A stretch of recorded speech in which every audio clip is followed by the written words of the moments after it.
Hey everybody, Eric Hayden here on YouTube. Apologize for the lighting. It is close to sunset, as you can probably already see. We are the 14th, of March here in Eastern North Carolina. You can see that we are fully leafed out. I plan to do a video on pruning roses at some point. We'll go over things like when the forsythias are in bloom, it's time to prune.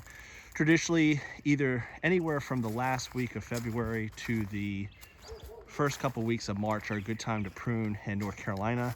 I did some light pruning in the fall, but you can see some of the bushes are still quite tall. I don't know if I forgot to do this one or this is Hot Princess, but still it's up over 6 feet tall. So I do have to do some light spring pruning.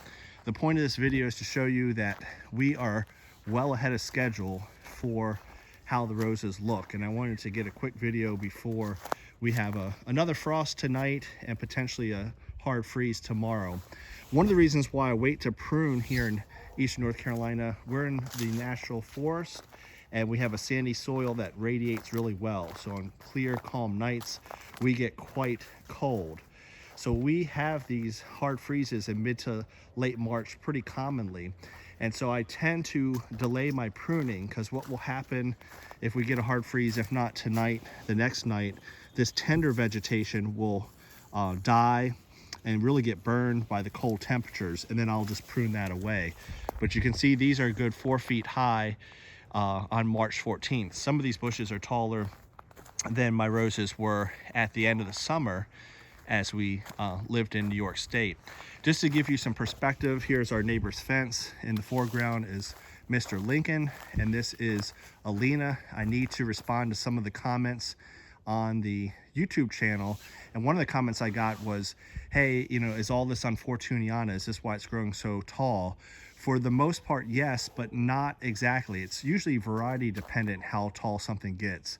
Fortuniana rootstock or certain rootstocks will help it along. Case in point, the leaves aren't out on it yet, but the tallest rose bush is Yolande de Aragon. That is on own root, so it's on its own roots. One of the next tallest ones is Alina, fully leafed out. That is on Multiflora. And then in the foreground, one that's just about as tall is Mr. Lincoln, and that is on Fortuniana. So rootstocks do help. I know Fortuniana gets the praise for allowing things to grow much taller than other rootstocks.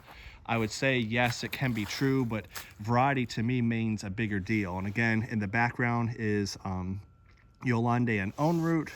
On the left is Alina on Multiflora, and on the right is Mr. Lincoln on Fortuniana. I did on purpose plant those toward the back of the garden because they traditionally get really tall no matter what rootstock they are on. So I know we're getting quite dark here. I just want to show you what things would look like before a potential frost. I'll show you some of the varieties before we wrap this video up. So this one is Mr. Caleb, again looking pretty good. Some of these potted roses I will bring inside because I can. In the background is Ring of Fire. This one in the foreground is Marilyn Monroe. I showed you some of the tallest ones toward the back, but other varieties, while not as tall, are looking pretty good. This is Louise Estes. And then another favorite one from last year, Claire Elise, one of the John Smith roses, hybridizer of roses such as Randy Scott and Sunny Sundays. So that's it here in the garden. Just kind of a quick video this evening. The last one I'll show you is our climbing rose. This one is Dublin Bay. Let's see if I can zoom in here. You can obviously see the tender growth, but this one is one of our first ones to bloom in the spring, and this already has a bud on it. So we'll see what happens with this. I'm sure it's going to get zapped pretty good. Speaking of that, last year I covered up these blueberry bushes, and that helped a little bit, but they're a little too big to cover this year. So I'm actually going to run a sprinkler tonight to help keep them from getting as frozen as they otherwise would. If you look it up, a lot of farmers will run sprinklers. If you keep the ice wet, that will keep temperatures around 32, especially we're talking temperatures in the upper 20s and lower 30s. Much colder than that, it becomes more difficult. But by running the sprinkler, it keeps it colder than it otherwise would be.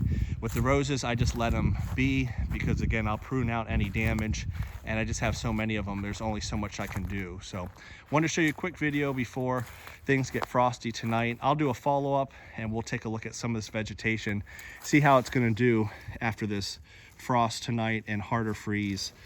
With temperatures down in the upper 20s, a lot of this is going to get burnt by this cold weather.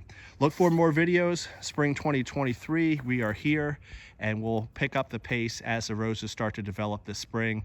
You'll see a lot more content on the channel, just like you did last year. Hope everyone's doing well, and we will talk to you soon. Take care, everyone.